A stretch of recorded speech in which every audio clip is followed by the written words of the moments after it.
Plus had a tweet tip. But there's a guy at this meet who is people might listen to this get offended. Dwarf. I won't say the little M-word. person. Yeah, won't say the M-word. I won't say the M-word. But he went for like a little person at 200 or whatever, like what do you do? 4 or like 5 times some body weight squat. But he takes the bar out of the rack. They move it all the way down to the bottom safety hook position. He comes out, he picks it up. He's like 180 pounds. He squat like 550. Nice. 600 pounds. Mm-hmm. But he goes, doo-doo? I looked at it. I don't know if he even totaled because he would go down as low as biomechanically possible. Flesh fully engaged on flesh. Right. And didn't look like he was that parallel. Yeah, it's just like I thought. I mean, he's obviously strong, but I felt like this seems. I don't want to say you can't do this, but this just doesn't seem fair. Yeah. And it seems weird to call it an X bodyweight squat when you have these extreme leverages. It's incredible. He's built like a full-grown baby, like super long torso and like no long bone development Yeah. whatsoever. There's been a bunch of powerlifters who were little people, and it's really impressive. But they do benches, they do squats and pulls. It's just like talk about Suleiman having good leverages. This guy moves the bar in a deadlift like. I'm not sure that Suleiman wouldn't have qualified to be a little person because I mean you look at some of his proportions. I mean when he's standing up, his arms go down to his belt. So he stands up with it. His pull from the floor is a rack pull, right? That's what's really slow and difficult. Then it gets right from the knee. Yeah, I mean he's at the worst position in the world to pick it up. I want to say below 5 feet is what qualifies now for. If there's scholarships for little people. Right. Like you have to be a lot. He was 4'11". That's all the those official guys. cutoff. You're not going to find many guys that weigh 56 kilos that aren't pretty short. Sure. I think Mulu's 4'11" too, isn't he? Yeah, probably. Yeah. All right. Well, I guess we should actually start the show. Yeah, we should. Right. Yeah. You mean this is not on tape? That was a prologue. All right. Well, Blitz was out of town. He went to Jamaica and a bunch of other places. All down over. Cozumel. He's off. Yeah, man. He's on a cruise. He should be here. So he's out of town this week. So I'm hosting the show. I'm Doug Larson. We got Chris Moore. Hello. James Chaney's filling in. And Brian special Schilling guest. is our special guest today. Dr. Special. Brian Schilling. Very special. PhD. That's right. Therefore, anything he one of says, those you're gonna have to. You should probably think about believing it. Chisel it in stone. Yeah. That's right. If you ain't calling yourself doctor, you better listen up. All right. Well, Brian, being exercise science researcher, has a lot of experience in that world, as does Chris. So one of the things I want to talk about tonight is kind of where to actually use exercise science research and where it really just does not matter at all, and where you should take a much more anecdotal approach and kind of where to look at research and kind of take it with a grain of salt. Note it, but it doesn't really matter so much, and kind of just stick to your program and not get like taken off base by some new study that you saw in the paper or where have you, or in our case on PubMed. So on that note, like with your training, do you really make changes to your training these days based off research you see, or are you pretty kind of set in your ways? I think that if you're a decent enough consumer of research, you can tweak your training plan based on the research that you find, but you have to be able to tell whether or not it's good research. And that's basically the epidemic we have, is that people think, oh, it's in research, it must be good. Well, that's not necessarily true. That's across the board. So it goes for every kind of research. And any kind of research, that's right. I mean, the mass media is terrible at interpreting the research. Most researchers can't even interpret their own research. And most researchers, I won't say most, but many researchers aren't even smart enough to design a decent study, but they can still manage to get it published somewhere anyway. So the question is, yes, but it happens less and less frequency because the quality of the research that's out there is not as good as it could be. Like, do you have any examples of that? Well, without naming names. Yeah, for instance, there's high intensity endurance exercise is a big topic now, and work to rest ratios and stuff like that. And there's some pretty strong evidence for work to rest ratios that might be best for fat loss. There's this guy named Christmas with 2 S's at the end. He basically was looking at different work to rest ratios, and obviously it's just like any other training study. You have a lot of acute training variables. You can't manipulate 7 different things and say this is the optimal program. But he was looking at work to rest ratios of about 1 to 1.5, and he figured out that at about 15 seconds is where you run out of myoglobin. And so that he was figuring that basically a work to rest ratio of 15:23 might be most metabolically advantageous as far as fat loss goes. Now, of course, that doesn't mean that every time you do high intensity endurance exercise, you only do 15-23, but you might want to have your program at least stress that work to rest ratio and those periods at least some part of the time. So for our viewers who don't have any exercise science background at all, that might have sounded like way over the top. Like I heard sorry I heard about something that. called myoglobin. It sounds Right. and sounds important. Ratios for a type of exercise that they have no idea what it is. So what is high intensity endurance exercise? So high intensity endurance exercise would be repeated bouts of exercise that's super maximal. So basically above your VO2 max or above your maximum aerobic threshold. Which is what? Kind of like can you define that in any more simpler terms? Do you know what that means? Well, VO2 max.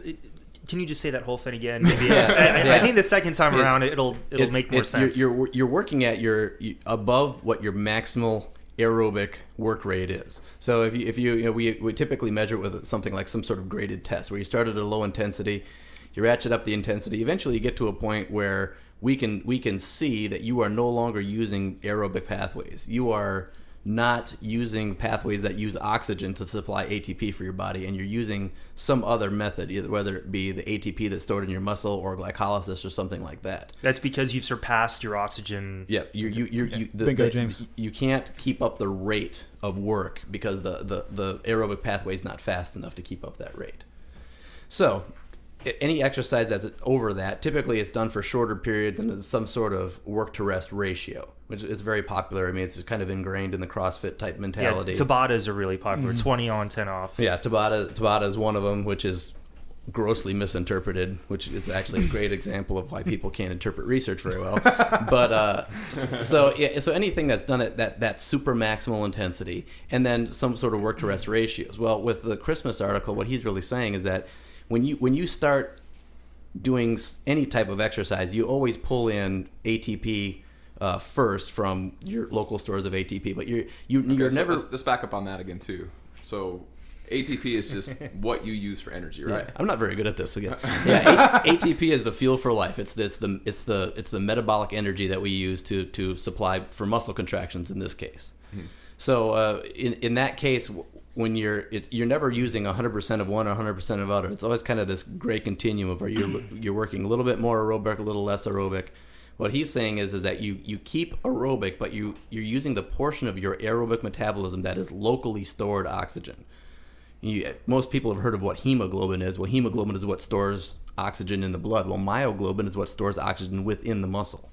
So what Christmas was saying is like, well, in 15 seconds, you use up your myoglobin. If you rest for about 23 seconds, you can actually replete or you restore a lot of that myoglobin, and then you do it again. So you can actually keep yourself from going as far into glycolysis, which might actually help you utilize more fat for fuel.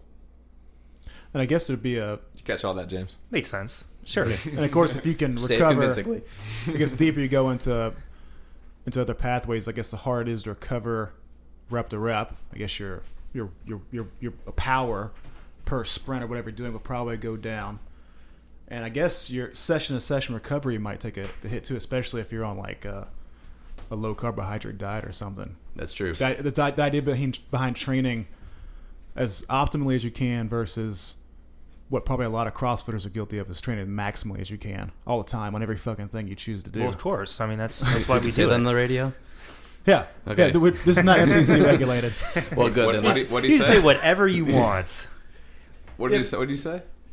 Fuck. He said no. He said the C word, and I think Brian was wanting to make sure that no. What was that the not C it? word? I was going with the F word. Actually. CrossFit? Yeah. Oh, that's a sin? I was like, what, fuck? Oh, CrossFit. No, I shouldn't say CrossFit. No, but yeah, you see, I think the thing that perplexes me about CrossFit, I love the variation, and I certainly love the fact that people who would otherwise never even see somebody do a snatch or clean jerk are now learning these lifts. They're learning about powerlifting. They're learning how to lift an Atlas stone. So they're getting that vital exposure and learning how to lift things with good efficiency and good technique, and they get exposed to all these cool things. But then again, they do push everything to extremes a lot of the time. If you didn't rip your fucking hands open and you're not bleeding, you're not rolling on the floor gasping after every session. You didn't get the training. If some is good, more is better. Yeah, it reminds me of the attitude in football practice a long time ago. Like, if after every football session you weren't rolling on the ground gasping after your wind sprints, then we're not going to win the game. We're not in shape. Just a completely skewed, flawed attitude. Well, I think also people who've come from very sedentary lifestyles, even people who work out, when they finally experience this very high intensity workout, I mean, it's something completely new. I think they get a little addicted to it. Oh yeah. It's like anything Absolutely. else, like a drug. Yeah. Well, the endorphins released from that type of exercise in particular could probably lead to that. Yeah, because you're generating all that. There I go again, endorphins, and you generate all that lactic acid, the acid that you feel that burning. You generate certain chemicals in your brain. Yum molecules in your brain. Yeah. One day we're going to see Chocolate CrossFit. molecules. We're going to see CrossFit interventions where people have to go to rehab because they're addicted to. Yeah. Maybe I mean, not. it is effective. You burn a hell of a lot of calories, and you will adapt. But your long term ability to stay with that kind of activity and not burn yourself out. I mean, and that's actually really frustrating because I've only been doing it 2.5 years, and I've already got not serious shoulder issues, but I can't do a pull up without grimacing in pain. well, how many pull-ups a week do you do? Well, it depends on. I mean, a couple weeks ago we had a WOD. It was just 100 pull-ups, straight. Yeah. And how long do you think it will take you to recover from 100 pull-ups? Longer than you gave yourself. Probably. Yeah, probably. But I have this. Well, it's not necessarily muscle recovery you have to worry about. Like dude. especially doing kipping pull-ups. Like that's fucking super hard on your joints. Well, Yeah. my even problem. if you're not sore anymore, it doesn't mean you need to go do more kipping pull-ups. Sure. Like I mean, that's I something that needs started- to be moderated a lot more than it currently is in a lot of people's training programs. Let's see. I don't do kipping pull-ups anymore at all either. Sure. Zero. Brian could probably attest to it, but I mean, I started lifting pretty much for football. I mean, like 6th, 7th grade. Mm-hmm. Get into football, go through high school. You're lifting hard. You're trying your best. You're not doing anything wisely, but you're benching a lot. You're doing some sort of squatting exercise. You're doing cleans, big quotation marks around the word cleans. Yeah. You get into college, you're doing it. After college, I started powerlifting. After football, Brian started doing Olympic weightlifting. You have a really good, 5, 6, 7 year run or whatever. And then, man, Things- like right now, things break down. if I go to a bench press session, I could come back the next day or the day after and bench heavy again if it weren't for the fact that my bicep tendons are red and inflamed and won't let me even lift my arms. All the muscles are fully recovered. But I get bicep tendonitis you wouldn't believe. Or I get one bone in my wrist will flare up and won't let me hold a barbell. I can't hold a squat bar. Which is why I guess you don't see too many guys above 35 in the Olympics, for Olympic weightlifting. Or, I mean, It seems to be the age where actually people peak is in the early 30s because it takes 20 years of training to get there, and you can only start when you're 10, so you got to be 30 by the time you get there. Now the ages have come down, but I remember having this conversation with one of my old mentors that if you look at the average age of the medal winners in lifting in Atlanta, I think it's 32. But then again, you got to remember these guys started when they're 12 and trained for 20 years. But how many are there over 40? Yeah, it's very, very, very few. I think that you're probably getting to the point where there's no going back. You either do it when you're in your early 30s or you're done. Yeah. I think there's a lot of really great lifters into their 40s and 50s. I mean, guys who are going to outlive me any day of the week. Yeah. Certainly. But yeah, they're not on the international stage. Well, in powerlifting, maybe. I don't know of any weightlifting. But on the other hand, maybe in weightlifting, by the time they get to be that, they're just burned out. That's 30 years of training. There's forget it. I'm done. Or the politics of their country and team won't let them be on the platform. Yeah, absolutely. I remember the old conspiracy theory from Alexiev, who passed away this year. God rest your soul, Vasily. Is that how you say his first name? Mm-hmm. Vasily. But I I didn't remember. know he died. Yeah, it wasn't that long ago. Was his last Olympics like 84? No, it was 80. He was really fat. Well, they didn't go in 80. And Wasn't No, he- they didn't go in 84. He might have lifted in 80 if then. Wasn't he actually poisoned right before he walked out he on used the to platform? He used to say that. I don't know, is that true? My coach comes to me with vial. That's what he says, said. "Take vial." I take, and then I immediately realize I am poisoned. Yeah. He told Yeah. that story, and he goes out and he has a shitty meet. But I wonder how much of it is like, look, we have younger people who need to take the stage, and whether you can do good or not. Well, we he don't want you there. also was rather outspoken about his political ideas, which is not a good thing to do. so- He did Russia. so many things that pissed off the Russian government. One thing he did was they figured they were going to give X number of rubles for every time you broke the world record. So we would just keep breaking the world record by little itty bitty bits and kept collecting bait. And finally they figured out, hey, wait a minute, we can't pay this guy anymore. We got to do something else. So there's a guy who could have been really good I mean, probably strong as an ox until he was 50. Who knows? And that was all before the weight class changes, right? Yeah, that was When was that? The weight class changes went through for the 2000 Olympics. That was the addition of the women. They've changed the weight classes several times over the years, but the big change was when they added women. So they didn't want to add that many athletes, so they took the number of men's classes back. Okay. And so wait, Went from 10 to 8. Today's records are above in a lot of cases the old records, or It depends on which weight class you're talking about. None of the absolute super records have been broken that I know of. Not since '88, right? Yeah, because I think it's Drug Olympics. 220 and 266. I think are the absolute records. what's it right now? It's like 263 for clean kilos. It's somewhere right Something around like that. there. Yeah. No one has what still was done the- officially 600 in the meet, right? The, Even though there's been tons of guys who could. They didn't Ronnie Veller clean it and not jerk it or something like that? I don't know. I don't Razaz remember. that he could have done it. He just didn't for whatever reason. Politics or whatever. Still, Yeah. it could be that. I'm sorry. Go ahead.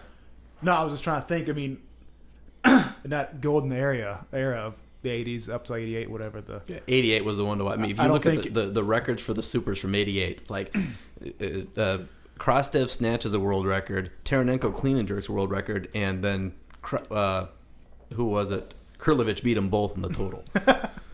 It was He had insane. this perfect storm of talent, politics supporting the training, and driving the athletic achievement, and drug use, and Yeah, just everything coming together. It was a perfect storm. Like, Kurlovich and those guys. I mean, to see them lift, you're like, I don't know how you do. That just looks like a computer animation. Like the Incredible Hulk is lifting barbells. So But to that end, I mean, even Vasily, I think no one really even knows just how strong that guy is. He never tested himself, at least not in front of the lifters. But here's like these guys, him and guys like Serge Redding were cleaning metal plates with shitty quality bars and then pressing them 500 pounds. Mm-hmm. Well, I asked Stone one time. I said, because I don't think Alexeyev ever snatched more than like 185. Yeah, maybe he didn't feel like he had to. Well, exactly. I said, why did he never? He never had to. He knew he was going to kill everybody in the clean and jerk, so he just didn't have to. So he didn't his do best it. clean jerk was what, like, it was at least 550, right? More. And I think he did at least 250. It was a lot. Yeah, a whole lot. And doing in that time, I mean, geez. But that lost art of those famous YouTube videos, seeing those guys doing the clean and presses, that Olympic style press. I mean, it's Bent not a in strict half. press, but to put the only guy I can think of who can do that today is the strong man from Latvia. There's a guy. Oh, that narrows it down. He's a strong Eastern European. No, the guy. Aren't Yeah, they you know all what from I'm talking Latvia? Name escapes me, but I've seen him do a continental clean with a 500-pound axle, pop it, and then Good lean grief. back and press it straight with no leg drive. What year did they get rid of the press? In for the 72, Olympics? I think, was either the last year or the first Olympics without the press. I can't remember. So right around there. I wonder if it went. I wonder if people were upset with that when it went away. Or, No, they weren't. It was What was the rationale there? huge Why politics. Why they get rid of it was too hard to judge. 'Cause when you do the clean and press, you're supposed to start motionless. And what guys ended up doing, they were actually kind of doing this kind of wobble thing, and then they started pushing away, and they were actually doing like a standing jerk. type of bench press. Have you type seen thing. on StartingStrength.com, Riboto posted a pretty detailed, or somebody who wrote it for him posted a pretty detailed review of the Olympic press, kind of calling for it to be brought back. But if you look at the mechanics of it, it's funky as hell. If you try to repeat it, you can't. It takes probably as much practice as the other lifts take. Absolutely, there's a lot of it's skill in it. The biggest feature is bowing your abs forward to create literally like a bow. That tension, then popping hips back and getting your head out of the way to kick the weight up, and then dropping back for that brief moment where you need to maximize your leverage, and then getting back forward. It's a very complicated back and forth movement, but allows guys to put 500 pounds overhead without jerking it. It's crazy. Yeah. No thanks. I know another big component of that in that article was the Americans always thought they were being judged too harshly, especially at European meets when they were doing the press. Like, you're letting this asshole use his legs, and I'm pressing strict, you're giving me red lights. Yeah. Apparently it's a big Yeah. common occurrence. The Russians getting away with big time presses. So like now, powerlifters bitching at meets about, I squat deeper than that guy, you gave me reds. That kind of stuff I guess never Yeah, never go away. It's never gonna go away. People are always gonna fuss and bitch and whine. So actually, with regard to the different countries and their programming, I know everyone talks about like the Bulgarian method versus the Chinese and whatnot. Do you have any kind of insight into really what those training methods are like? A lot of people kind of claim it's one way or the other, but truth be told, I personally don't know that much about anyone in particular. It's hard to say, except that if you look at like the Bulgarian had, they were, I don't know how many lifters they had, but they had a country of 20,000 people or something like that. It's not a very big country. It's like there's not many lifters and there's not many coaches. So if somebody tells you they've seen what they're doing, most everybody's doing that. If you go to China and say the Chinese lifters do this, China's a little bit bigger than that.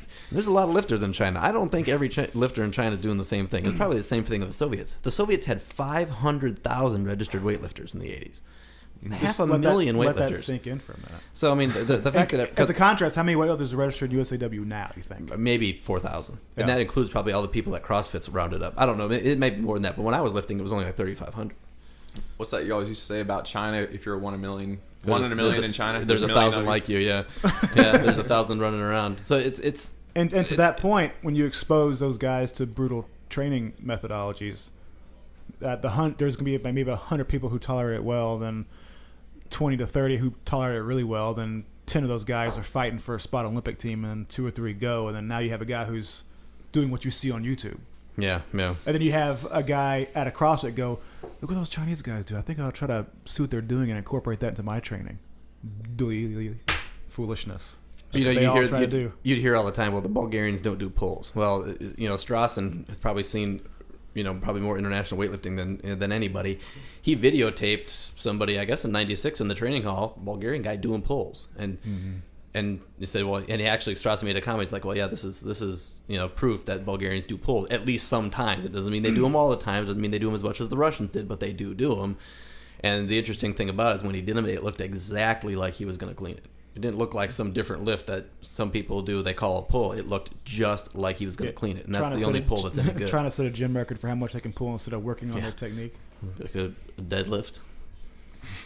But I think I saw a discussion. It may have been last year in a weightlifting thread on Pendlay's forum. Glenn chimed in. Somebody asked him, you've been around a couple games now, Pan Ams, and you've talked with. He talked with some South American lifters and some of the Russian coaches, and he asked them all the same kind of questions about training. What do you do? And his take on it was, it seemed that all the coaches seemed to be very confused as to why we were so focused on the programs and what was different between them, and all these details. So that's probably legitimate. They all train really, really fucking hard. They take it very seriously. They're all doing heavy, frequent lifts in the lifts. And if one guy does pulls and one guy does full lifts and one guy does a little more back squats than the other, one guy does RDLs or something, they all seem to be like, well, what does that matter? What does that matter at all? Who cares?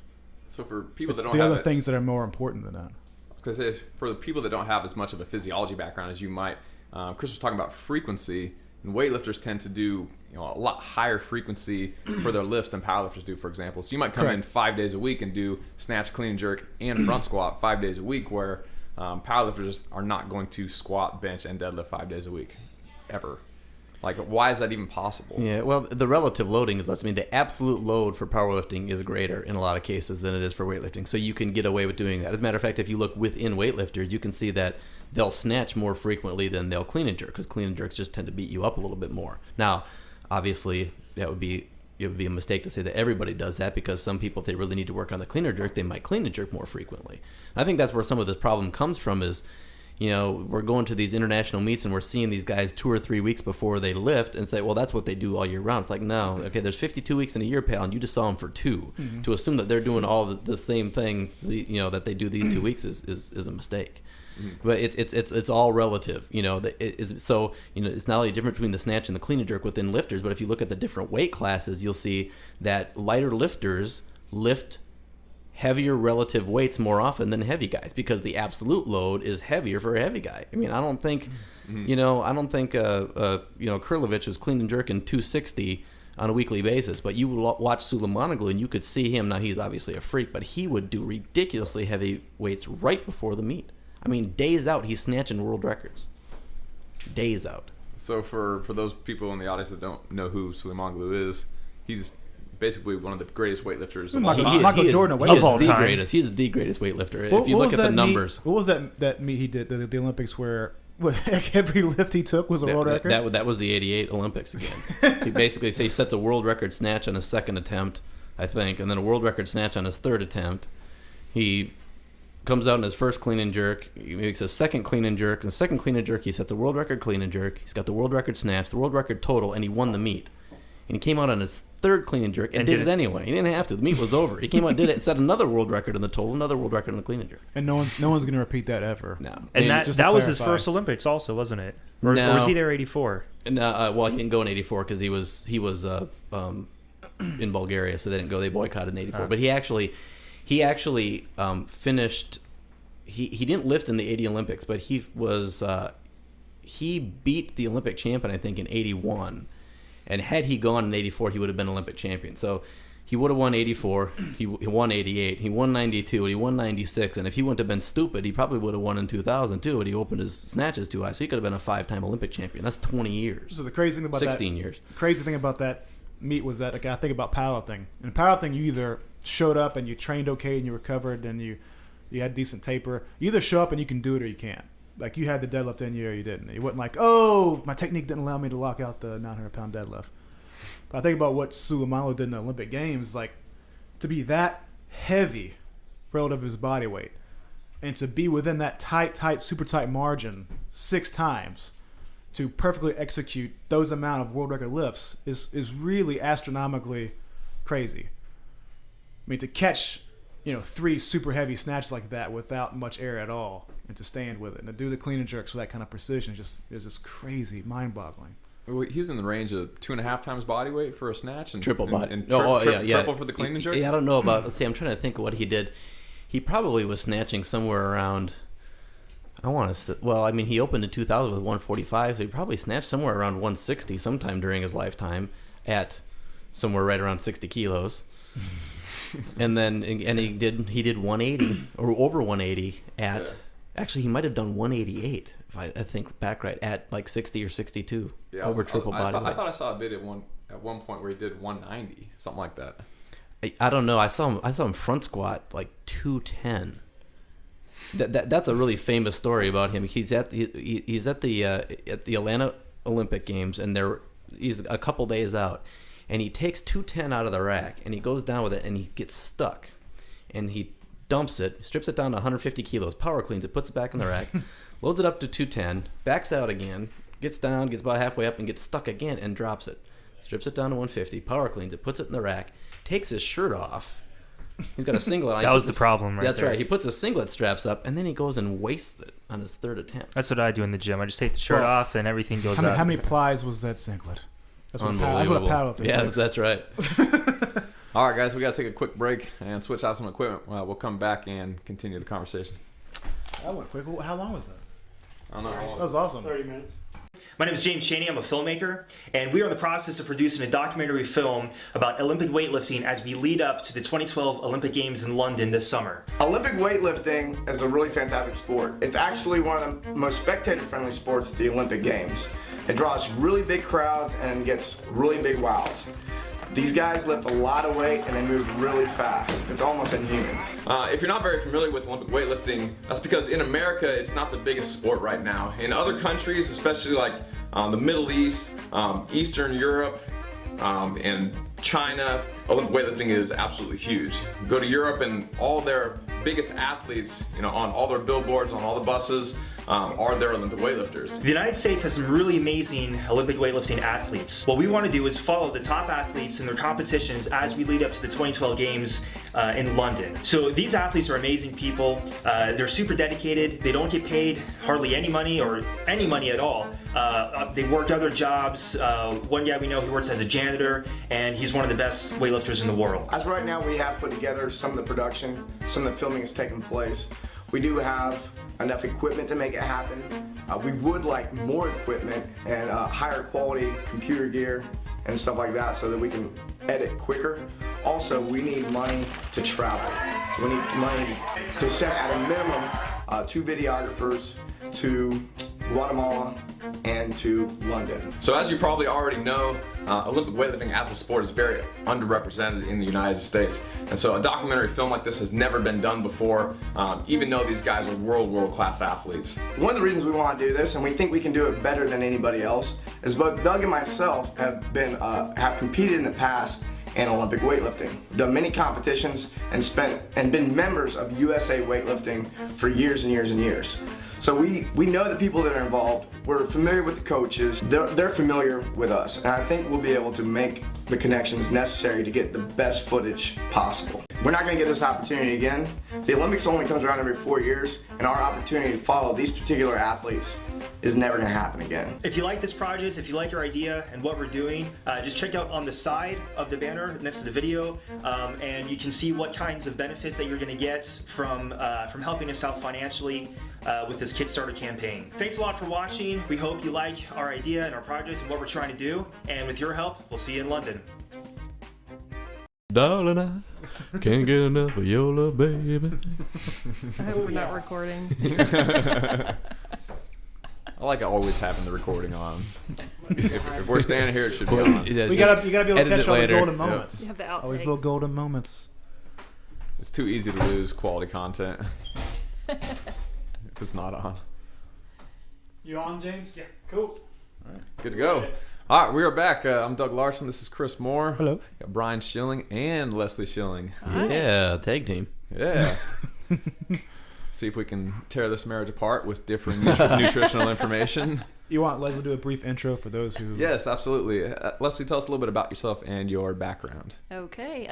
Well, I'm Leslie Schilling, and I own a private practice, and I'm a registered dietitian, master's level.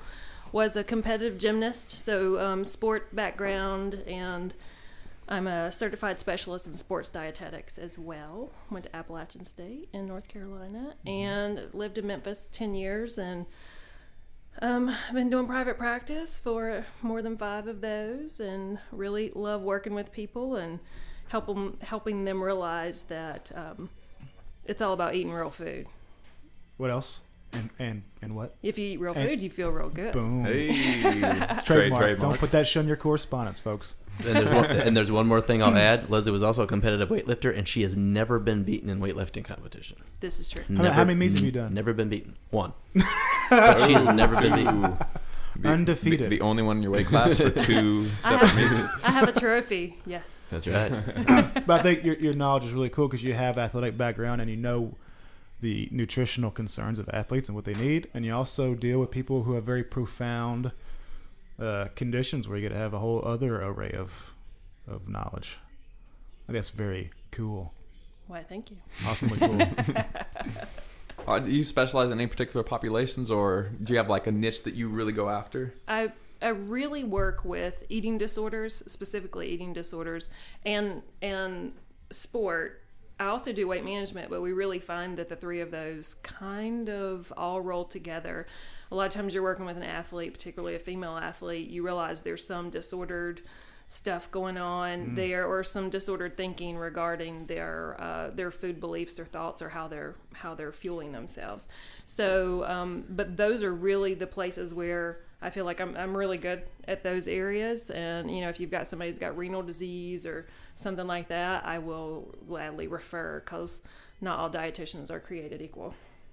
Yeah, you were talking about that earlier. What do you really mean by that? By all dietitians are created equal? I remember you said earlier that you feel like you have to undo a lot of bad coaching from not necessarily other dietitians, but just from magazines and potentially other dietitians or sports nutritionists or personal trainers, or I'm sure people get their information from a million different sources, and that's a lot of fixing and undoing on your part. Well, I like to give the example of, if you have a heart problem, you're not going to go to a podiatrist. Well, hopefully you wouldn't choose to go to a podiatrist. I mean, If you're on a budget. What's a podiatrist for the audience? well, a sort of a foot doctor. So someone who actually works on your feet, which is great if you have a foot issue, right? But if something is wrong with your aorta, you don't want to go to a podiatrist. And for I'm a dietitian who does a very specific type of nutrition, and I'm not your gal if you've got renal disease. Go to my friend Jill or go to my friend Meg. and I think a lot of people lump dietitians into a category, or nutritionists, which is one and the same in Tennessee, but not everywhere.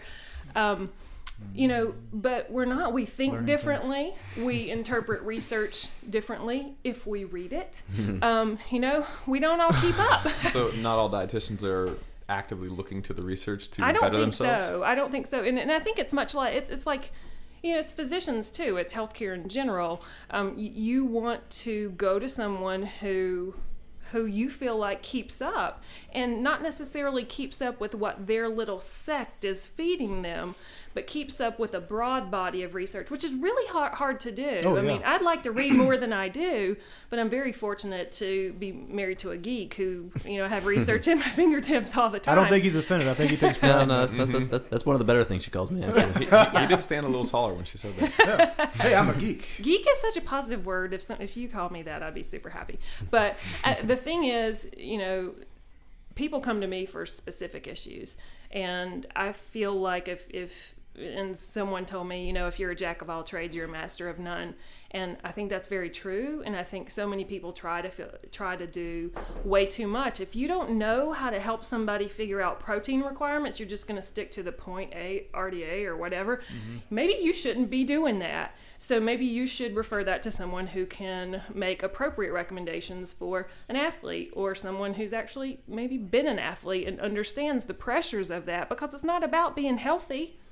It's about getting a 9.95, Excellent point. So, Performance and health, two different things, right? exactly. In many cases, yes. Preach on, sister.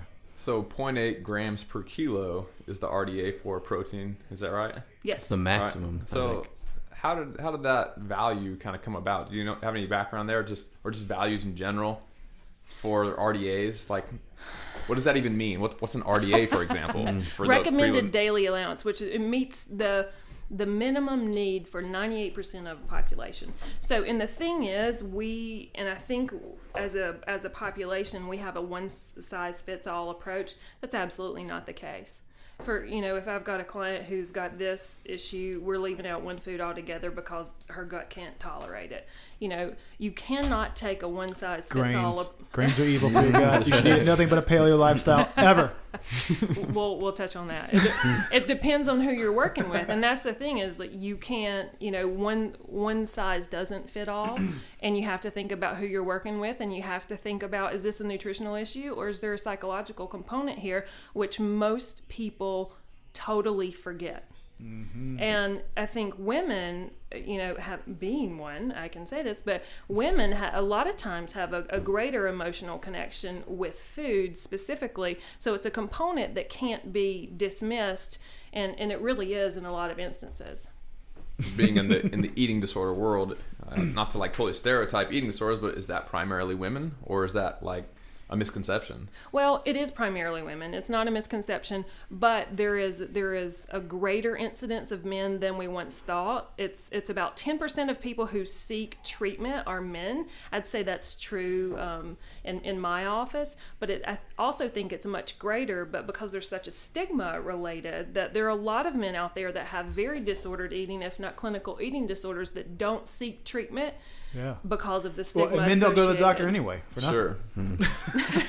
I could see that. My left arm's totally numb, but I'm just slept on it weird. But we also live right. we also live in a culture that's very disordered, period. So you could be practicing very unhealthy, say weight management,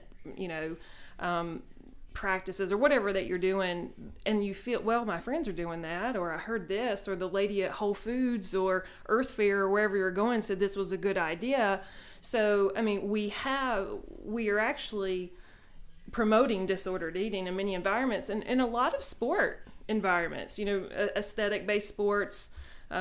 If you're, say, a cheerleader and you're flying, I was a long time ago. The thought was you need to be really light to be a good flyer. You don't have to be really light. You just have to know how to hold your body. But it's like saying a coach can't, someone who played football is going to make an awesome coach. It's not necessarily the case, right? Yeah. We've talked about that. I can't even listen to a coach talk anymore. It just makes me want to throw up. I can't even do it. I actually wrote a post one time that says, just because you chew doesn't make you an expert. So Yeah, it's a good point. yeah, That's a very good point. so, Just because you eat food doesn't mean you know anything about it. yeah. Or because you work at Whole Foods. It's not exactly a real tight screening process to get a job Hey, there. hey, So I like Whole Foods. They have some quality stuff, but man, whole paycheck. there is you go in there with strategy, you can figure it out and not blow everything. But man, there's some kooky shit in Whole Foods. Well, and I can tell you my favorite part of Whole Foods. I know the cheesemonger, so I'm spending more time with the cheese than I am the So supplements. why does everybody smell like patchouli in here? That and you'll see a confused old lady or a hippie trying to like pick up 2 cans of organic X this and the other and trying to go, oh, can I do this? Well, which one should I get? And they clog up the whole fucking line. That place is designed to deter flow in every consumable way. Everywhere you go, it's like a bad dream. Hippies, old ladies, hippies, old ladies. You can't get in and out of there in less than like 35 minutes. and then you have the people that are Even make down to the people beeline. bagging your food. Like I was checking out and I got like some Thai hot sauce. I can't never say sriracha. I don't roll my R's. S-R-I English, racha. I don't know. But this Asian goes, oh, I love this. I love that we carry this now, but too bad I switched to veganism. This has fish sauce and I can't have anything. Shut the fuck up. I suppose the one exception there was when I went to Whole Foods during the Super Bowl, and I was the only one there. Oh, Really? yeah. And 'Cause it was even fantastic. I think even I've hippies overseen in you say America that, care yeah. about The whole football. store to bro. myself. I tell you what, if you live in North Carolina, go shopping during the Daytona 500. There won't be a soul. I did that once too. Yeah, so do you want to go back to Tabata, then we can talk Sure. training it optimally, and then maybe tag team with the other shilling and say, how do you recover from those optimally with stuff you put in your mouth? Okay. Yeah. Real food. We'll tag Tabata real quick. So again, for those people in the audience that don't know Tabata, you few people out there, Boy, are you missing out. it's 20 seconds work, 10 seconds rest. Coined by I believe it's a Japanese researcher. Is that right? right. Yep. And CrossFit uses it for all kinds of things. 20 seconds they- work, 10 seconds rest? 20 seconds on, 20, 10 yeah, 20 seconds and 10, off. Yep. I then- don't know my Tabata. That's Usually it's 8 rounds for a total of 4 minutes. And then CrossFit uses it in a whole lot of light where they could use any movement for those 20 seconds. They could do any number of different movements for, you do 4 minutes of work on the first one, you take a minute break, you do 4 minutes of work on something else. Maybe you did kettlebell swings the first time, burpees the second time, you row the third time, or what have you. But that really wasn't the original intent. And you might know a lot more about that than I do. Well, it wasn't really the intent. I mean, the moral of the story is Tabata used speed skaters, and speed skating is a mixed sport, so it has some aerobic components, some anaerobic components, and he was trying to figure out the way to maximize both of the anaerobic and the aerobic pathways with one certain type of workout, and he kind of came across this one. And it's not bad, except that if you look at the study, he used really, really good speed skaters, and they were exercising at 170% of VO2 max.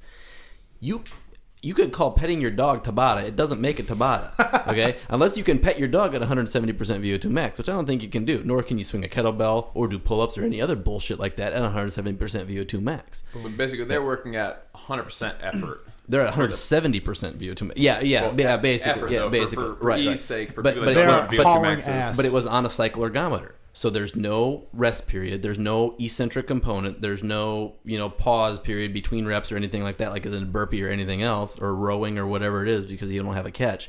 So it's very unique to that sport or that activity and to those athletes. You can't just call anything a Tabata. The other thing you always hear is, Tabatas are great for weight loss. They may be great for weight loss, but that was not a measured variable in that study. So don't say, Tabatas are great for weight loss. It's like, they may be, but that would be anecdotal. That would not be the same as the research information out there, because he wasn't caring about weight loss or body composition. He was caring about speed skating really fast. And that's my bit on Tabata. And I kind of my take when I hear people going, well, I read this research is good, so I'm gonna do my kettlebell swings. I'm gonna do 20 on, 10 off, X times. I'm gonna count this, count that. I'm gonna, what you should do? Quit fucking thinking so much and grab a heavier fucking kettlebell. Yeah. And you'll get much, much stronger and better. Or instead of timing out everything on a prowler, just add another plate and push it as hard as you can. Just push it as hard as you can, and as soon as you think you can do it again, do it again. Yes. I'm much more inclined to think Simplicity. that way than try to count everything out. Because in my own past, whenever I try to think too much about really anything, but let's narrow it down to training, where I'll just talk about these mistakes. Anytime you try to get too fancy or try to arrange or manipulate too many variables, anytime you think you're keeping track of it all, you're really just losing focus of the fact that what matters most importantly in anything is how hard you are fucking working. So you're saying that legalism is a bad thing when you apply it to your training? I think, in my experience, whatever that's worth, I look around sarcastically. Because I'm right there with you, buddy. I just seen so many people who, there are guys who train almost every day. There are guys who train 4 days a week and do a lot of assistance work. There are guys who train 4 days a week and do no assistance work. There are guys who are truck drivers, or one of the most famous powerlifters around right now is like a professional bodyguard. Constantine. You've seen Constantine. He's like a Whitney Houston bodyguard? You pay him to protect you if shit gets really bad really quick. But I think he trains like 1 or 2 days a week, maybe most of the time 1 day a week, and just trains obscenely heavy deadlifts. He presses, he squats, he goes home. There are guys who do all this different stuff, and there's some guys who think about everything to the T, and some guys who never think about anything. And they all get really strong, and sometimes they all fail. But like, it seems less important what you do and more important that you are working really, really hard. And you're smart enough to take a break when you need to. But I get more and more focused on simplicity the older I get. Well, and consistency. I think that's what people forget. You can't do patience. There's some can't do key 100%. There's like some key pillars to focus on. More like I think like in terms of like general calibration tools. If you follow a couple principles, no matter what you need to focus on, what you're trying to get better at, you'll be really successful if you just keep some general things in mind. General progression, patience, honestly assessing where you are and where you'd like to go and being reasonable. Some basic things. Then if you just work really hard, you're probably gonna get there. As long as you set reasonable goals and you take your time and your effort is appropriate. And I think reasonable is a word that a lot of people really need. I'm sure diet world it works something like, oh, I'm really fat now. It took me 30 years to get there. In a year, can I look like Kate Upton? Leslie, will you help me do that? I'll pay you whatever you want. Who's Kate Upton? Oh, shut up. I never look at any of that stuff, Chris. Come on. I saw that Us Weekly in your bag there. I know what you're looking at. That's his book club. Yeah, it works for training. It works for nutrition. Anything, I guess. Where are you now, honestly? Really out of shape, really weak, really fat? And where could you be in a month and 6 months reasonably? If you just take your time and be patient. And let the lifestyle set in. Then before you know it, you're actually way farther than you thought you'd get. Yeah, and I think we have a society, again, of people who are very black and white thinkers. We're on it, we're off it. It's hard to tell someone, I don't want you going into the gym and killing yourself the first day and working out an hour and a half to 2 hours. You totally screwed that up there. You get so sore you can't even bend your knees for 2 weeks. Yeah, and you can't go back in for 2 weeks. And the thing is, you have to go into something. It's like the America on the Move thing. It's like 10,000 steps a day. Well, if you've got Joe Couch Potato and he does 500 steps a day, it is totally, not realistic to say, okay, Joe Couch Potato, tomorrow you're going to do 10,000 steps. What we need to do with Joe Couch Potato is say, why don't you just wear a pedometer for 4 days? Let's see where you're at. And obviously, we do weight training too, but as an example, 10,000 steps a day was not appropriate for most of the sedentary people in America. So, having Boy, we are fat and lazy in this country. But it's that thinking of it's all or nothing. And so people need to be really realistic and saying, you know what, this week I'm going to add 10 minutes to this, or I'm really going to figure out, what is my 1 RM on my squat? Be reasonable so then you can progress consistently. And we're so all or nothing, 100%, that we usually we're on something or we're off something instead of living it. Mm-hmm. So you feel like step one for everybody is just to establish a baseline. Absolutely. And be realistic, And brutally honest. It's hard. It takes a lot of humility to say, wow, this is just how fat or weak or out of shape I actually am. Damn. Well, I wouldn't, living in the world that I live in, doing what I do, I feel like a shame approach doesn't work. I love shame. I'm not even Catholic. I love shame. Well, I would have to say, if shame worked, nobody would be in a unfortunate situation with their body. No, if shame really worked, they're not doing it right. So that's my 2 cents on that. I don't think shaming someone. I think being realistic and and not letting somebody not push themselves. I still think you need to push yourself but it needs to be in a way that they feel like they're moving their body and mind into a positive place. Yeah. So I agree. So I have a question. With regards to nutrition, since you guys both have very different backgrounds and kind of deal with very different people, since you're kind of more on the clinical or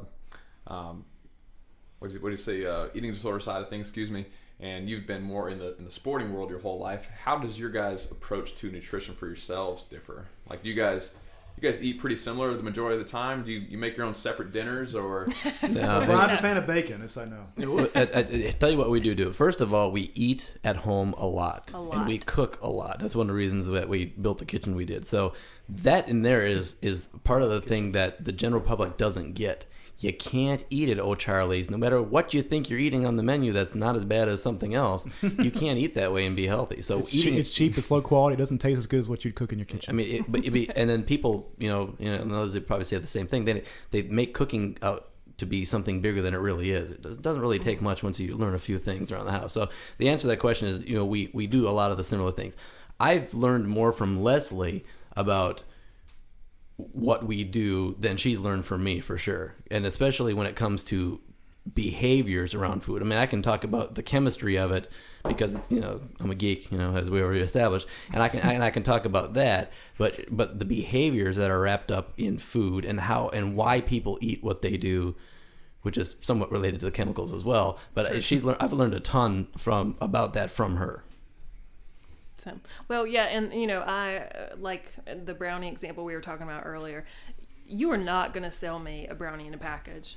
Forget it. It's just not going to happen, because the thing is, eat something high quality and delicious and enjoy every bite. Word. And so we eat.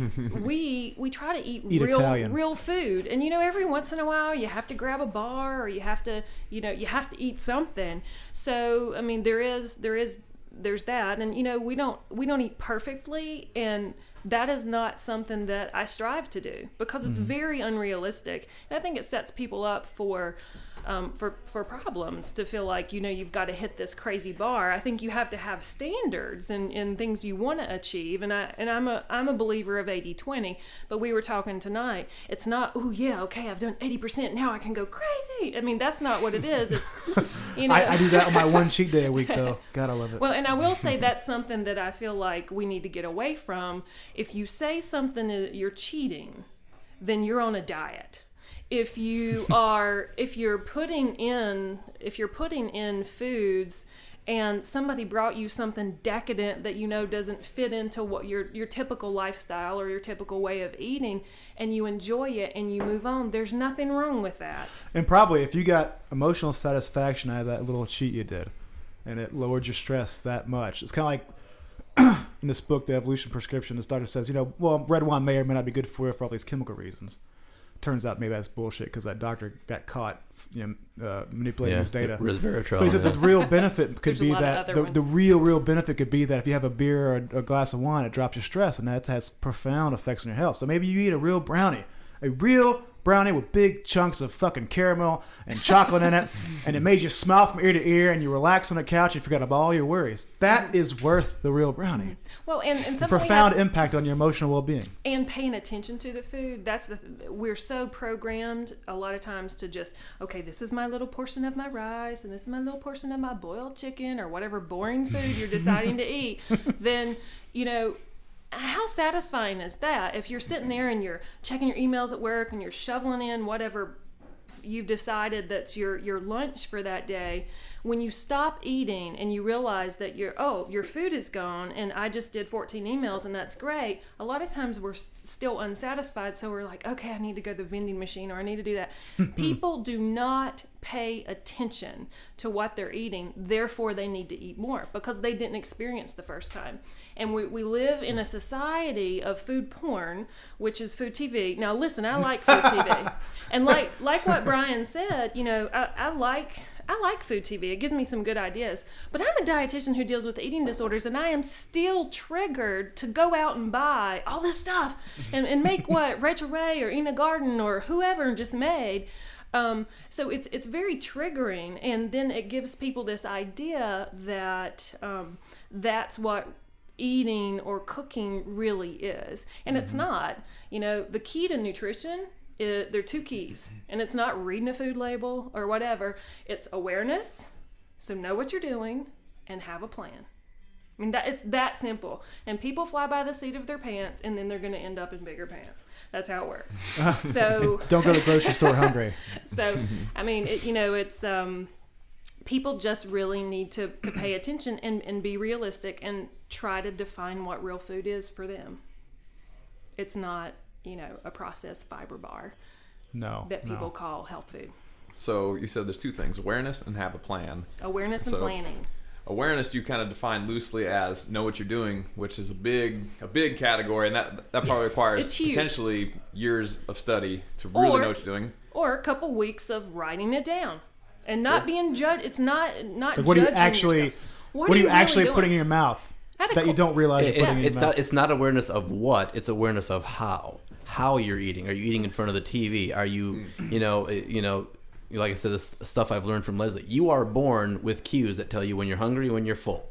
So what do? We take the little spoon that turns colors when it's too hot, and we ram it down the kid's throat, and we keep pushing it. Eat it, eat it, eat it, eat it, eat it. And they turn their head away. That means they don't want to eat anymore. What do? We keep trying to feed it to them, keep trying to feed it to them. So right from as soon as you switch to solid foods, if you don't finish this food, you are bad. So you will not get a gold star. And we unlearn people. So we unlearn those things. So it's like, oh geez, it took me 30 years to get fat. Yeah, it took you 30 years to get fat because your parents stuck that fucking spoon in your face until you ate and ate and ate and ate and ate. And now you can't just say, okay, I'm going to eat paleo foods and I'm going to be all better. It's like, no, because you can still shove too much paleo food in your face because you don't have your hunger fullness cues. Don't eat the whole jar of almond butter because you're depressed. Because your boyfriend broke up with you. You'll get fat. Well, and the thing is, you might need that brownie. You might need to just eat a brownie and move on because purge the emotions. A brownie, one brownie. Yeah, and that's the thing. Not a pan brownie. You have to be able to allow yourself to eat something real. That reminds me of Brian's greatest story of the chick,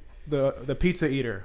Remember who was on the paleo, the Atkins diet? Oh yeah. I was living at the Olympic Training Center as one of the interns. This was a long time ago. I was living in Chula Vista, and this girl's she was really overweight, and she was really not in good shape for being 20 something or whatever. And she ate the toppings off an entire large Papa John's pizza. She said, "Oh, I can't eat the crust. I'm on the Atkins diet." You ate the toppings off an entire large pizza for a routine lunch, right? Like a routine lunch. Yeah, they had to have been 2,000 calories. Had to have been, probably more. I mean, it's just cheese and pepperoni. It was good. Don't get me wrong, it looked real good, but that's probably not going to get her where she needs to go. But back to awareness, Sure. People need to be just really candid with themselves about what they're doing. So so she ate the entire top off of that because she is on a diet, and diets seem really easy because they're rules. We're usually really good rule followers for a while, but when it comes to lifestyle choices and paying attention to what's going on in your body, that's a lot harder. So awareness is something that can take somebody a year to be like, wow. Honest ignorance. They just don't know until somebody helps them through it. And people don't know. The same person go, I just can't. I can't. I've tried everything to lose weight, and I've tried everything to get in shape. I just can't do it. I've tried treadmills. I've tried this diet and that diet, but they're making those kind of mistakes. Mm-hmm. Well, and the thing is, I believe that you're born with everything you need. I mean, other than the grocery store. I mean, you're born with everything you need. You're born with self-regulation cues. Your stomach growls. It means eat. Eat food, yeah. I mean, we practically have a gaslight, but people don't pay attention to it because we're so busy controlling it or manipulating it in a way because we've learned in our culture, if you're not on a diet or whatever, that you can't trust your body. Well, that's not true. It might take a while to get that back, but it's absolutely possible. People get lost in the unimportant details like, I must eat every 3 hours this amount of this, that, and the other.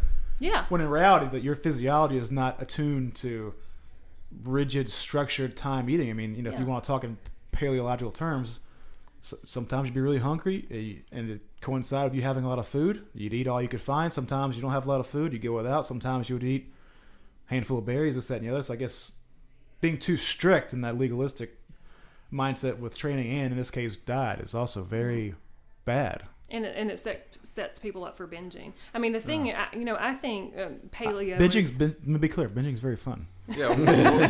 What are your thoughts Few on things paleo, are so actually? fun.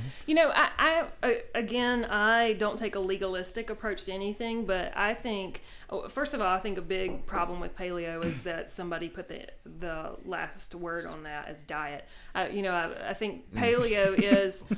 It's a lifestyle. It's a way of eating that I think is it's real food. Okay. Now, I think sometimes people get a little too legalistic with it, but I'm a firm believer if you're doing something and you call something a cheat, in your mind, you're really on a diet instead of making a lifestyle change. And one thing that amazes me is how anybody can be ballsy enough to write a book about it or call it really a diet. Well, I think that's about money. That's about selling. Yeah, I know. I think I just want to say, okay, tell me about paleo. Okay, eat vegetables and meat and seeds and nuts and some fruit. That's not a fucking diet. There's not even like any.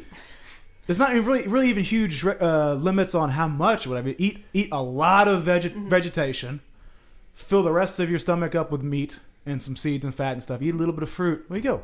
Well, it's like a fucking 2-sentence diet. I think you have to transition people because we're going from a culture of eat lettuce and you can eat 14 bags of it, okay, at a meal. You could.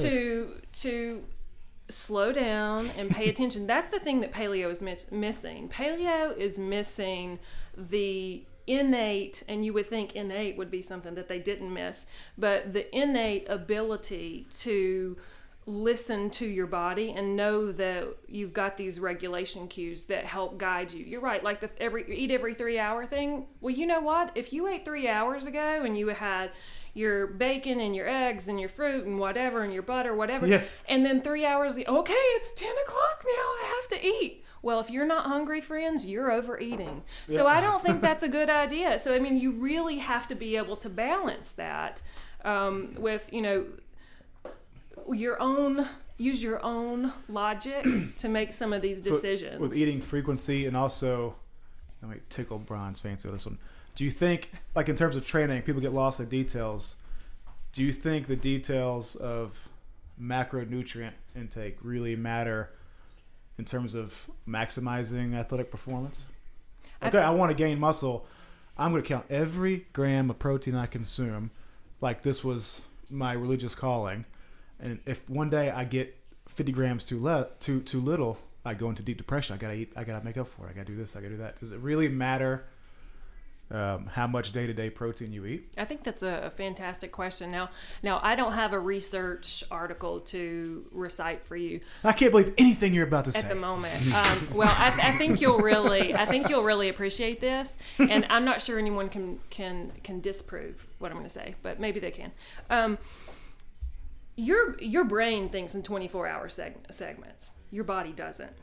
Okay, your body, go back in time, and some days you had a lot to eat because, hey, we killed something juicy today. It was great, Or Super Bowl. Or you had a lot to eat, and then you didn't have a lot to eat for the next 2 days or 3 days or whatever it is. Our brain thinks, or we manipulate, and we think in 24-hour segments. Today was a good day, or today was a bad day, or my spreadsheet was fantastic today with my food, which is a little much. But we think that way. Your body doesn't really operate that way. I think it's important to get what you need on a day-to-day basis, but it's really the balance over time versus, I got exactly what I needed. You hit the nail on the head in this 24-hour window. Mm-hmm. But I do think it's important to pay attention to that, but not, totally beat yourself up if you happen to, misstep a day or two. Mark Staley Apple had a good post. Never say his last name because I can't remember. Sisson? Mark's last name? I would just said Sisson. You got to make sure you put the dollar signs in the middle, 2 S's there. Yeah, but a lot of the things I like a lot of the posts. One of the ones that was reasonable is that there was a TED Talk made the rounds a couple months ago. This physician who got very, very ill on a Western diet, got like multiple sclerosis or something, was in a wheelchair. Researched a paleo diet. Enter keywords here. Maximize the amount it spread to the CrossFit community. But she started exploring from a nutritional perspective how to correct her condition.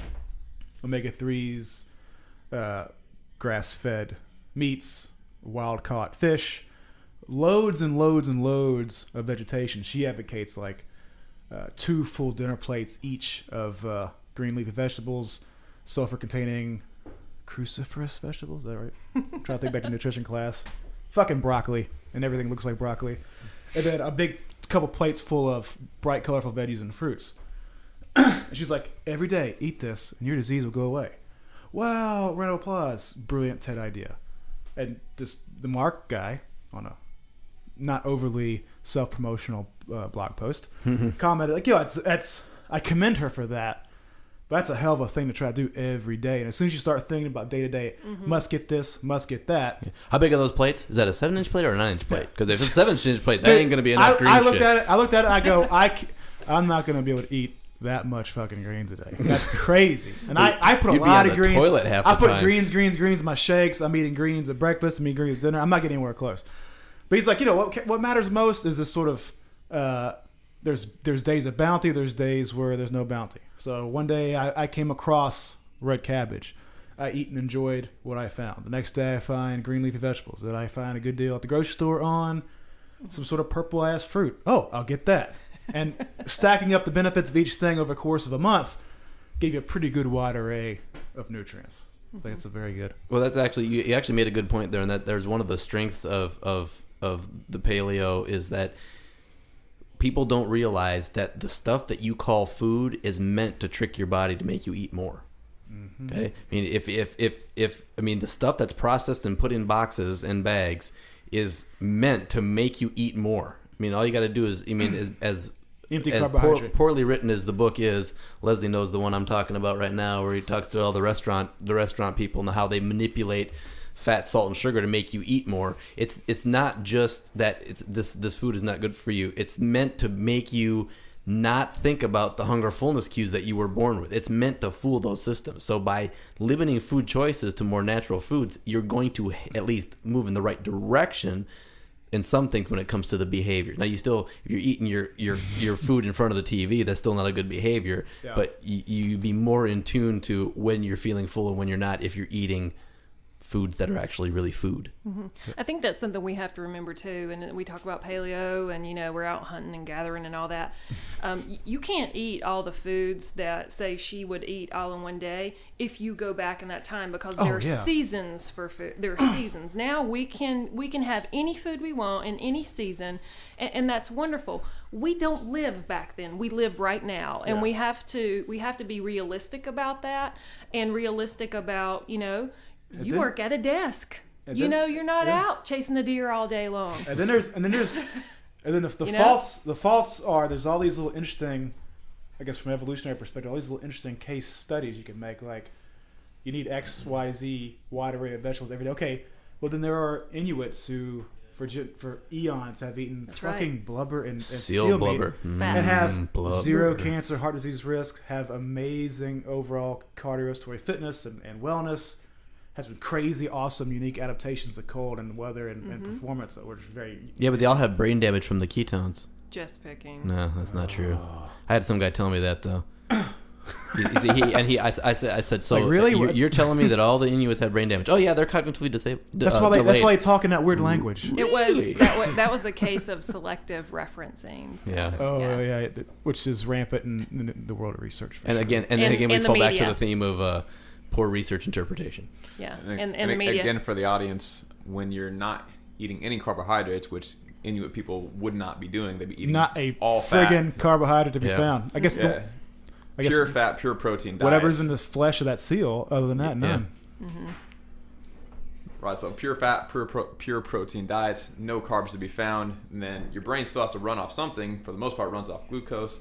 As a result of not having any carbohydrates, you produce ketones, which kind of fuel your brain and Your body's a pretty variety damn of, good of, at a getting what variety it of other needs. things. And they're a satiety signal, which means that if you go into ketosis, you tend to eat less. That's your body basically figuring out, like, hey, there's not a whole lot of food around right now. I better tell myself that I don't need a whole lot of food, otherwise I'm going to go crazy because I'm going to be hungry all the time. And we do have those adaptations, and I think I see that in the world of eating disorder when I've got somebody who's very calorically restricted, and they come in and they say, hey, I'm really not hungry. Well, their body is physiologically hungry, obviously. They're emaciated, whatever. But how would it feel if you had hunger sensations or hunger pangs all day long? It's a survival mechanism. It's an adaptation. Now you can only survive so long, but it's true. I mean, your body has to adapt in that way. So. But they come back when you learn how to eat again. So Right. They can come back. I do feel like one of the pros of the paleo diet is you can take someone who doesn't know anything about food and you can explain, if it wasn't around 10,000 years ago, you shouldn't eat it, and now they have this super easy way to judge if something is good for them. You can explain the research and processed food and all kinds of different concepts to them all day, but it just provides people with no knowledge base an easy way to hash out yes or no. Should I eat this or not? It's a lot easier to be happy when you went to work with a belly full of bacon and eggs That's right. versus a bowl of granola or And espresso. Don't forget the fucking espresso. fiber. Yeah, fiber one Versus cereal. a cereal bar. I mean, cereal bars. That was the death of me. I remember one time in This is the my biggest crime ever, that we somehow convince residency. ourselves that we shouldn't eat bacon in the morning. Well, we're all about bacon. If you really think about it, I don't talk calories that much in my office except to kind of give people an idea if they think they need 1,200, which is totally ridiculous. I'm like, you probably need something like 45. Big difference here. So, that's kind of how I use it more as an FYI. But think about it. 2 pieces of bacon, it's less than 100 calories. What are you crying over? It's ridiculous. Yeah, and you and can't it's really tasty, you can't and even you're really gonna be overeat on bacon. satisfied. If you overeat on bacon in one meal, you probably won't eat the rest of the fucking day. And So you're good. Your overall if- calorie Yeah. content's gonna be fine. If you are practicing awareness, then you're like, dude, I'm not hungry. This is my normal lunchtime. So move on. Yeah. And it's not, it's real food. It's not a big deal. I tell people, look at the ingredients on butter. Okay. Cream, salt. I'm down with that. Look at the ingredients on Smart Balance or Love me some salt. whatever. I don't even know how to pronounce that. And this is my job. Well, it's like most. so- It's like petroleum byproducts and shit in there, right? Well, and the thing is, think about before we had food labels, okay? Before we had food labels, we didn't have an overweight population. We didn't have a society that is just rampant with disordered eating, whether anorexia or bulimia or binge eating or compulsive overeating or whatever it may be. We had people who ate when they were hungry, they stopped when they were full, they worked outside, they got plenty of vitamin D, and we were a healthier population. Now, I think if you can use food... We defeated the Germans. If you can Twice. use a food Twice, label fuckers. as knowledge, okay, if you can use a food label as knowledge, that's great. If you use it as a weapon, it's not helpful. So, going back to paleo and if you can't hunt it or kill it or whatever, if your great grandmother didn't eat it, then maybe you shouldn't eat it that much. We don't be legalistic about it. But, I think that's a pretty good guideline to help people figure out what real food is. If you're going to eat a potato chip, don't eat a baked one. It's like a reconstituted mashed potato with all kind of extra It's just as bad for you. stuff. And if, the ingredient on a plain potato chip is potato, oil, salt. Or better yet, Sounds better to me. you get some high quality oil, get you some potatoes, cut them thin, rinse the excess starch off, fry them to a crisp, put a little fresh salt on them, and enjoy a real fucking potato chip. And I think that's wonderful for the person who that doesn't totally freak out. But you remember, you got to graduate that person to the 10,000 steps. There are people who are ready for that, and there are people who aren't, and it's important to meet people where they are so that you can get them where they need to be. So. Not just fuss at them for not being good enough. We're gonna work on Shame. you and Back we're gonna on the work shame. on you and your shame stuff. Yeah, you can't even cook homemade gourmet French fries. What are you worth? Your Nothing. ass looks like 150 pounds of chewed bubble gum. He's How gonna, tall are you? he's gonna pay for that comment you just made. Should we close the loop on? In the back of my mind, I want to close the loop on what Brian thinks is good instead of Tabata. What is the good approach to interval training? I have a curiosity in the back of my mind. And I'd like to hear Leslie say briefly how would you recover optimally from that? What are some general things to keep in mind? All right, the optimal interval training workout. And let's say sorry to interrupt you, but I want to let's say I just want to get a little better shape and lose a little bit of weight. I want the high level outcomes of this kind of conditioning. Right, so yeah, I mean the main thing you have to do is you have to do something that's going to involve a lot of muscle mass. Doing curls and triceps kickbacks is not going to be your interval training. So something that involves a lot of muscle mass, get you breathing hard, and has some variety in it. Because if you really want to get in shape, you're going to have to stick with it for a while. Consistency, and consistency actually is related to variety. You're going to have to put some variety in your training. Different modes, so you don't go different crazy. intensities, different work to rest ratios. Add a frequency that is commensurate with your abilities. So if you start out really out of shape, you maybe once or twice a week, and as you get better shape, you can probably do a little bit more often. And that's in a nutshell. Help, I'm in a nutshell. And then how would you eat to recover from that? Well, you got to stay hydrated. I think that's the number. People forget water is a nutrient, and if you're not staying properly hydrated, you can eat too much because because you have mixed cues. So one, be very well hydrated. I drink coffee all day. Is that a problem? Well, the antioxidants are great, but you should probably switch it up. Actually, I will. I'm digging here. I'm tickling. Not tickling like that. I'm tickling in your brain. Because there's been recent research that didn't really matter. You're talking from a diuretic standpoint. Coffee was not a big time diuretic. Oh, I'm not worried about that from a diuretic standpoint. I'm exploring the details here. Okay, so if you drink coffee or tea, whatever, yay, hooray! They're both high in antioxidants. So, Lots of coffee. Throw in some water. I can't focus on enough just how much coffee. Okay, so And throw in some bacon. and post workout coffee. bacon. That's all you need to know. Now, the Can thing we powder is, that and put it in a bottle? probably. A lot of people, when they're doing super high intensity exercise like that, lose hunger cues for a little while afterwards. So I think this is a place where preemptive planning really is important. So having kind of that post, am I rolling into a meal, and is this meal appropriate? Mm-hmm. From a storage standpoint, you gotta think about that. It's a good place for higher protein, and if you're doing your sweet potato or your veggies or whatever, and your body will adapt.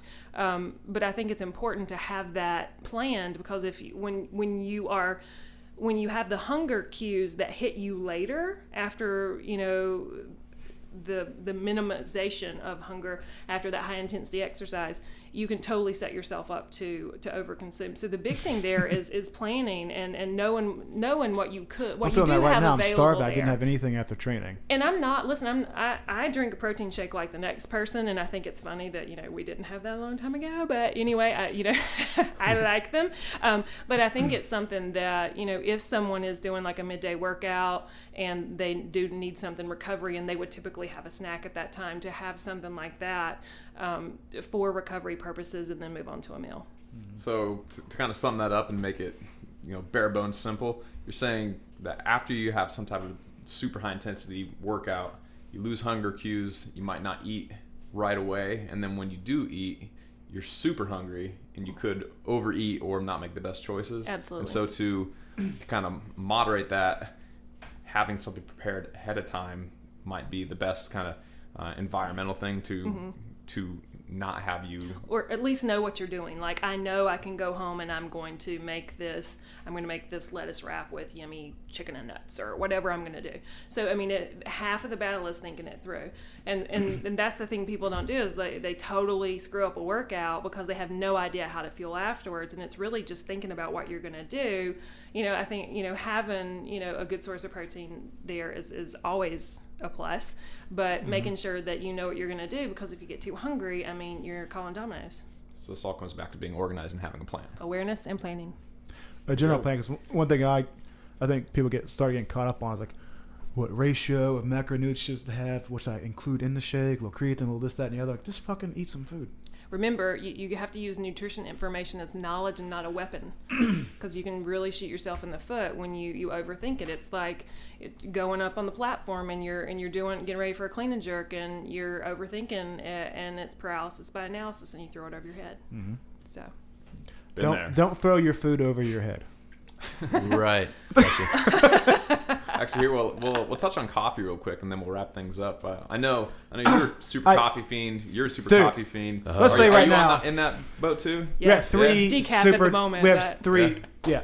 Well, you could have a little. Yeah, I do. If you're on breastfeed, I guess it's tricky because I guess Janie does. We don't want to give Max caffeine. 'Cause, boy, we're gonna have a mess on our hands. But I think we have 3 people here who are obsessed with coffee generally. And I know I James, am. too. James at 4, 5. Coffee. I feel like if I couldn't have coffee, I wouldn't say I would kill myself, but I'd say That's good. Boy, life is just a lot, big time sucky. I give up sweets forever. I give up a lot of things forever. Not coffee. And maybe it's addiction, but maybe I don't care. I don't It's care. the most habitually used drug. God, it's a great drug. So It makes you happy. Well, caffeine, It primes yeah. a productive day. It's got a crap load of antioxidants. It tastes friggin' amazing if you make it the right way. There's some select ways which you should be making it. 15 bars of pressure. Yeah, for espresso. There's no friggin' X in that word. espresso. Espresso. Yeah, I can't rave about it. That's the only thing I drink during workouts. For many years now, I make a big ass coffee. I go to the gym. I drink it, and it fuels everything. I love it. Well, and it's a lot cheaper than buying some of these stimulant, you know, Like Monster. Stimulant. And I do supplements that have other things in like a them, blue so- Monster. A little bit of carb in there. I like the weird medicinal taste of it. Keep it PG here. I don't want to hear about your Blue Monster. Oh, A blue Lord. Monster with a nickname. Yeah, but coffee is so superior in every way. Well, and if you think about it, I think it probably is a better choice than a lot of the other things people are choosing. But you have to, some people can't handle the GI effect. So again, that would be one of those things like, I'm going to have as much coffee as Chris does during a workout. What GI? I don't get it. It makes you go. Yeah, and if like you're a professional athlete or something, Well, you don't want to be doing it's a that lot of while you're in the middle of There's a something. lot of soluble fiber in coffee. Is that what it was? Or is it something else? It's the caffeine forget. acting on the, With the caffeine on the guts. acting. Yeah, it's a stimulant effect. Yeah. A similar effect, yeah. Yeah, I mean, so there's a lot of good things. There's a lot of research that says there's a lot of antioxidants in coffee, and we hear a lot about antioxidants.